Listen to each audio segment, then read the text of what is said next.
The movie begins with a jewel thief named Miles Logan preparing to perform a $17 million diamond heist in Los Angeles. Miles' accomplices include his right hand and best friend, Eddie, his getaway driver, Tully, and Deacon, the newly acquired member of the group. Eddie and Miles make their way into the building through the air ventilation while Deacon hacks into the CCTV footage from the roof and helps them navigate while avoiding the guards. Meanwhile, Tully waits for the crew in the getaway car. After helping Miles get access to the safe, Eddie returns to the roof and joins Deacon for the next stage of their plan. However, to his surprise, the new recruit reveals his true intentions. Deacon says that he doesn't want to split the money 4 ways, and saying this much, he kills Eddie by shooting him off of the tall building. Unfortunately, Eddie falls onto a police car, which sounds off alarm bells throughout the building and in the neighborhood, prompting Tully to escape. Back inside the building, Miles retrieves the diamond and somehow evades the guards to reach Deacon on the roof. But unfortunately, the greedy recruit points a gun at him and demands the diamond. As the heated confrontation goes on, a police helicopter closes in on them, and Deacon is forced to rope ride his way out to an under-construction building. Miles tries to follow the escape route, but Deacon halts his ride halfway through and again demands the diamond, threatening to shoot him.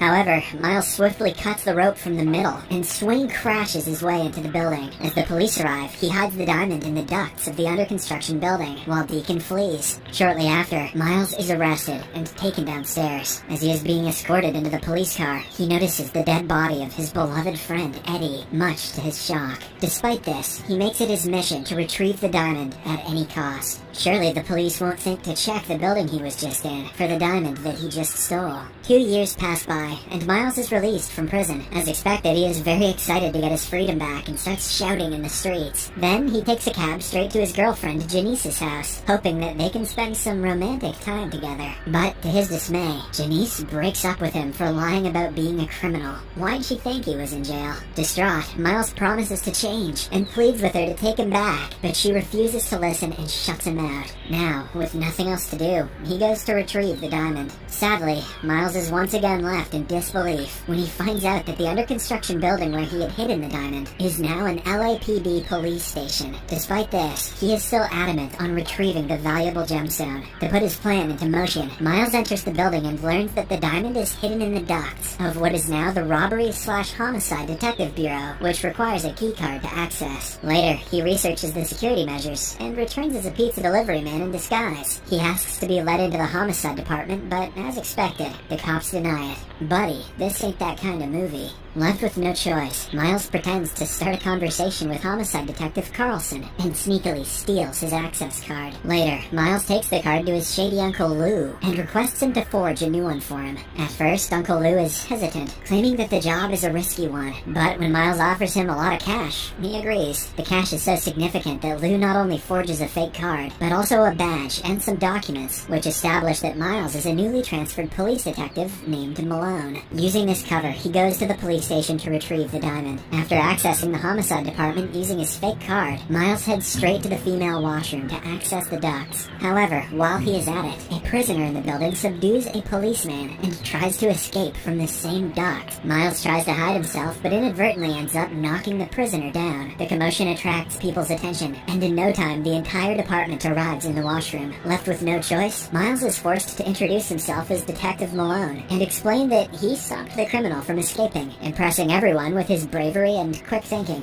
But unfortunately, the station chief Rizzo also hears about his bravery and decides to put his skills to the test. He calls Miles to his office and assigns him to field duty with the newly promoted detective, Carlson. Worried, Miles requests that he be offered desk duty, but Rizzo insists that brave officers like him belong on the streets. In the next scene, Carlson gets a burglary alert and heads to the scene with a reluctant Miles. On their way, he raves about Miles's impressive record as a detective. It turns out that old Uncle Lou added fictitious accomplishments in Miles's resume, which includes 16 citations, capture of 128 criminals, out of which 6 were terrorists, 7 were bomb defusals, and he even stopped a plane from being hijacked. As Carlson continues talking, he drives extremely slow, which indicates that he is very nervous and new to his life as a detective. Shortly after, they arrive at their destination, which turns out to be an auto parts store. The owner greets them and starts complaining that a thief stole 3 dozen car tire rims from his warehouse. The warehouse alarm went off, but it took the police an hour to arrive, hence resulting in the thief's escape. Miles, who is silent all this while, finds the information been somewhat odd. Since he is a thief by profession, he knows exactly how they operate and starts assessing the crime scene. Soon he deduces that it would take more than an hour for the thief to break into the warehouse and load 3 dozen heavy rims onto a truck and flee. Miles assumes that the owner is lying, and when he checks a nearby parked truck near the warehouse, he finds all the stolen items there. Caught red-handed, the owner admits to committing the fraud for insurance money, and Miles lets him go, with only a stern warning. Naturally, Carlson questions Miles' reason behind letting the owner go, and the latter explains that sometimes you have to let the small fish go to catch the bigger fish. On their way back to the station, Miles takes charge of the steering wheel and teaches Carlson how to ride like a true detective, which is overspeeding and almost crashing into other cars, just like a runaway criminal would do. After a while, Miles stops at a store for some gum, but he again finds himself in an unfortunate situation. An armed robber storms into the store and demands the owner open the cash register. Left with no choice, Miles is forced to intervene. But to his surprise, the robber is revealed to be none other than his ex-accomplice, Tully. They are stunned to see each other, and just as they recover from the shock, Carlson also storms into the store. To keep his cover, Miles lets Tully escape through the back door, but unfortunately, Carlson calls for backup, and they eventually corner him in the street. Tully refuses to surrender, and Detective Hardcastle suggests calling for a SWAT team.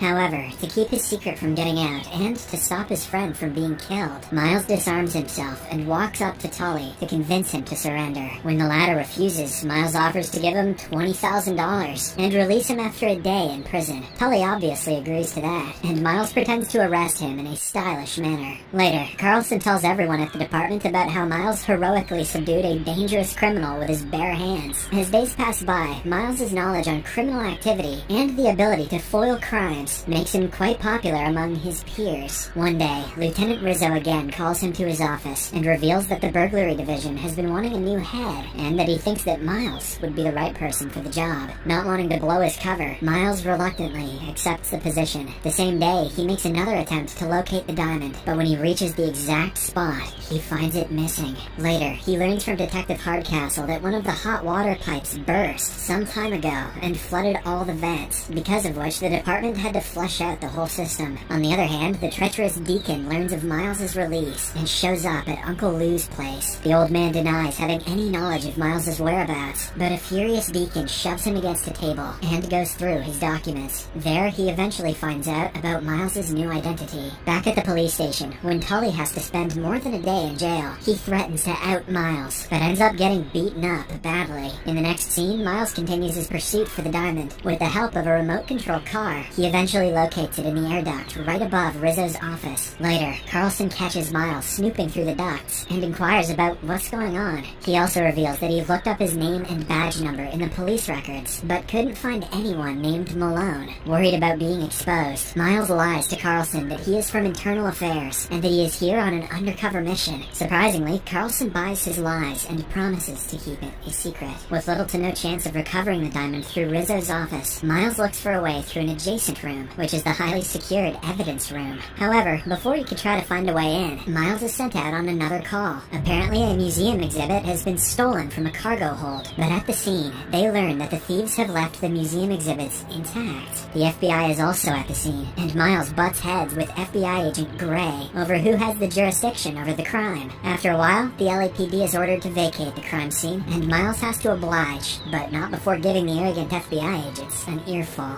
On their way back, with his extensive knowledge and experience, Miles deduces that the FBI was not looking for artifacts, but drugs. He reveals that criminals often smuggle drugs into the country from abroad as cargo and steal it before it passes through customs. Miles and his squad then look for bonded trucks. These are the only trucks that can go into bonded warehouses. They call in air support and quickly spot a solitary truck riding through the busy streets. Having learnt from Miles, Carlson zooms through the city and zeroes in on the truck. The FBI radios them to back off, but Miles and his squad apprehend the smugglers and capture the truckload of heroin at a traffic stop. Later that day, Miles enters the evidence room pretending to inspect the seized drugs. There, he finally manages to retrieve the diamonds and becomes ecstatic. Suddenly, Rizzo shows up and startles Miles, causing him to accidentally drop the diamond into the load of heroin. Rizzo then reveals that the FBI is taking the heroin for testing. It turns out that the heroin belongs to a notorious drug lord named Jean LaFleur, who operates from Mexico. Not willing to let up on the diamond. A panicked Miles suggests the FBI and his police unit use the heroin as bait in a sting operation to catch LaFleur. He also suggests that he himself will deliver the goods to the drug lord. The FBI loves his suggestion, and the operation is immediately approved. Before leaving, Miles covertly sets his friend Tully free from holding. After reaching the destination, Miles quickly retrieves the diamond, but before he can escape, Tully shows up,